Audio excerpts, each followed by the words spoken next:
विविध भारती पुणे मंजिरी गानू सादर करत आहे पुणे वृत्तांत. राज्यात येत्या जुलै महिन्यापासून लँड टायटलिंग ऍक्ट लागू होणार आहे.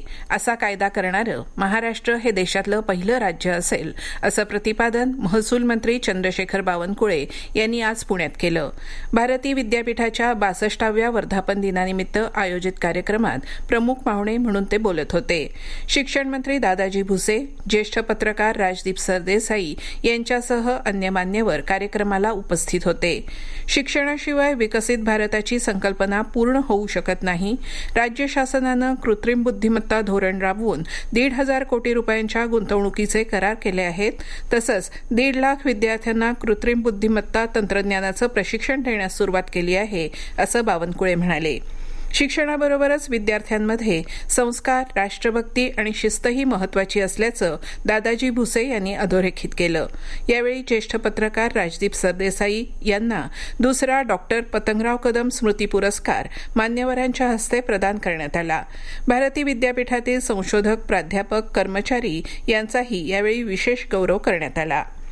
बालसाहित्यिकांनी लिखाणात विविधता आणून प्रयोग करावेत. मराठी साहित्यात सध्या काय चाललंय, देशात आणि जागतिक पातळीवर काय सुरू आहे याचा अभ्यास करून लिखाण करणं आवश्यक आहे असा सल्ला ज्येष्ठ बालसाहित्यिक राजीव तांबे यांनी दिला.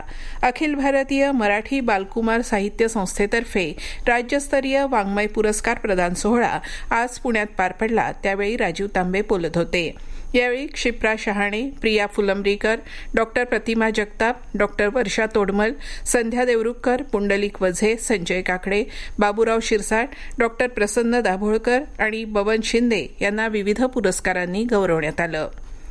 बहुरंग संस्थेनं आयोजित केलेल्या 19व्या आंतरराष्ट्रीय आदिवासी चित्रपट महोत्सवाचा समारोप आज पुण्यात झाला.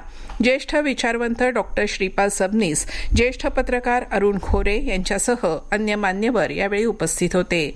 या चित्रपट महोत्सवाच्या माध्यमातून आदिवासींचा आवाज, सुखदुःख संवेदना यांना बहुरंग संस्थेनं पुढे आणलं हे कौतुकास्पद आहे असं सबनीस यावेळी म्हणाले. समारोप सोहळ्यात नाशिकचे प्रवीण खोरटे आणि चंद्रपूरचे मारुती टेकाम यांना आदिवासी कला पुरस्कारानं गौरवण्यात आलं. पुरस्कार वितरण सोहळ्यानंतर सुधागड हा मराठी चित्रपट दाखवण्यात आला. नसरापूर घटनेच्या निषेधार्थ आज पुण्यात विविध संस्था संघटनांच्या वतीनं मूक मोर्चा काढण्यात येत आहे. या प्रकरणातील आरोपीला मृत्यूदंडाची शिक्षा झाली पाहिजे अशा आशयाचे फलक घेत आंदोलनकर्त्यांनी बालगंधर्व रंगमंदिर परिसरातून हा निषेध मोर्चा काढला. लैंगिक अत्याचार प्रकरणी अटकेत असलेल्या अशोक खरात प्रकरणी राज्य महिला आयोगाच्या माजी अध्यक्ष रुपाली चाकणकर यांची आज नाशिकमध्ये विशेष तपास पथकानं चौकशी केली. यावेळी रुपाली चाकणकर आणि खरात यांचे आर्थिक संबंध, खासगी पतसंस्थांमधील खाती, खरात याच्या धार्मिक संस्थेमधलं चाकणकर यांचं सदस्यत्व या आणि इतर मुद्द्यांवर विशेष तपास पथकानं चौकशी केली. मंत्रालयातील डीजी प्रवेश प्रणालीच्या धर्तीवर पिंपरी चिंचवड महापालिका प्रशासनानं स्वागतम ई पास प्रणाली सुरू केली आहे. या नव्या सुविधेमुळे नागरिकांना आता घरबसल्या महापालिका कार्यालयात प्रवेशासाठी ऑनलाईन नोंदणी करता येणार आहे. या सुविधेसाठी नागरिकांना पिंपरी चिंचवड महापालिकेच्या अधिकृत संकेतस्थळावर उपलब्ध असलेल्या स्वागतम ई पास लिंकद्वारे नोंदणी करावी लागणार आहे. आकाशवाणीच्या 90व्या वर्षपूर्तीनिमित्त सध्या देशभरातील आकाशवाणी केंद्रांतर्फे विविध कार्यक्रम सादर होत आहेत. या पार्श्वभूमीवर काल आकाशवाणी सांगली केंद्रातर्फे चांदणे शब्दस्वरांचे हा सुगम संगीताचा विशेष कार्यक्रम पार पडला. यावेळी आकाशवाणी सांगलीचे कार्यक्रम प्रमुख श्रीनिवास दरंडीकर यांच्यासह अन्य मान्यवर उपस्थित होते. अंदमानमध्ये यंदा मोसमी पावसाचं आगमन वेळेच्या आधी होण्याची शक्यता स्कायमेट या खासगी हवामान शास्त्र संस्थेनं वर्तवली आहे. येत्या 12 आणि 13 मे रोजी विषुववृत्तीय प्रदेशाजवळ आणि बंगालच्या उपसागरात कमी दाबाचं क्षेत्र निर्माण होण्याची शक्यता आहे.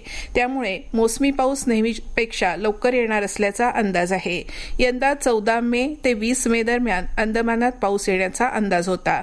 त्याऐवजी तो काही दिवस आधीच येण्याची शक्यता स्कायमेटनं वर्तवली आहे.